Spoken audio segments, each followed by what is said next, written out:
د آلمان د کورنیو چارو وزیر الکساندر دوبرنت ویلي چې دغه هیواد کې د میشتو افغان کډوالو او د دوی له ډلې د مجرمینو د ستنولو په اړه د خبرو اترو لپاره باید د برلین کنسلګري د افغانستان سرپرست حکومت ته وسپارل شي.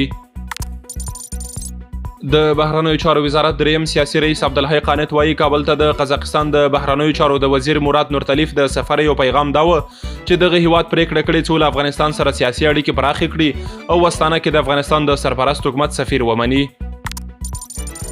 د ټولګټو وزارت د وسپنې پټلۍ مرستیال مولوي محمد اسحاق صاحبزاده چې د یو پلاوي په مشرۍ چین ته تللی د وسپنې پټلۍ نړیوالې اتحادیې یا UIC 12مه غونډه کې ګډون کړی. د سرپرست حکومت د ویان مرستیال مولا حمدالله فطرت د هرات د اسلام کلا پولیس څخه د لیدنې پر مهال ویلي له ایران څخه راستنېدونکو کډوالو ته د بیړنیو خدماتونو او لنډمهالو سرپناهو برابرولو په موخه 1.5 میلیارډ افغانۍ بودیجه ځانګړې شوې ده.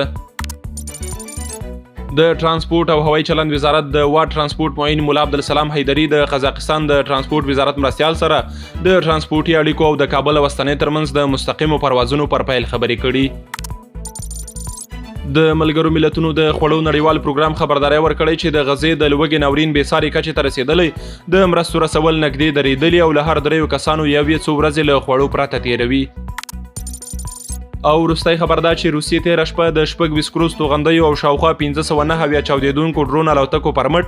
د اوکراین پر ځینو سیمو پراخ بریدونه ترسره کړي چې په پایله کې 22 تنه مړه او ټپیان شوي دي.